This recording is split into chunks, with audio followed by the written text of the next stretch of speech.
Alors Charles Ferrion et j'ai 23 ans. Sportif de haut niveau, dans la démarche depuis 2017-2018 et avec le statut de sportif de haut niveau depuis 2020.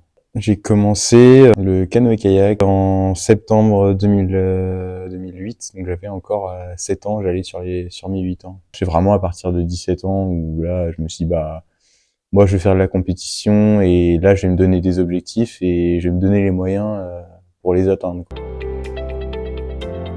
Alors ouais, kayak, on est assis avec une pagaie double, donc une pale de chaque côté droite et côté gauche. Et canoë, moi je suis à genoux dans mon bateau et j'ai une pagaie simple. Donc pagaie simple, c'est avec une pale et je fais un mouvement dans l'eau. C'est un mouvement qui permet que le bateau reste droit, étant donné qu'on rame toujours d'un seul côté. On apprend avant à faire du kayak.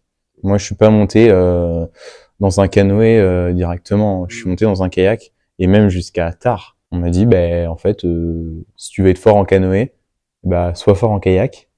Et quand tu iras un peu vite en kayak, là, ok, on te mettra dans un canoë si c'est vraiment ce que tu veux faire. Et c'est ce qu'on a fait. Et après, voilà, il a fallu apprendre à aller droit en canoë, à être plus stable aussi, parce que quand on fait du canoë, on est à genoux, et du coup, le centre de gravité est plus haut. Donc quand il y a des vagues et tout, c'est un peu plus galère. J'ai une séance en tête où ça devait être en 2017 où on a eu tellement froid au bout de un quart d'heure qu'on est rentré avec les mains gelées, on pleurait et tout. Vraiment ça c'était Argentan, c'était l'enfer. Et après même des stages où il faisait hyper froid, où tu te souffles sur les mains, c'est tellement dur que t'essayes de retenir tes larmes, tu cries parce que ça te brûle les mains et au final tu sens des larmes qui coulent sur tes joues, tu contrôles plus. Premier step pour moi, c'était sélection en 2021 à Pau, où en fait, moi j'ai galéré.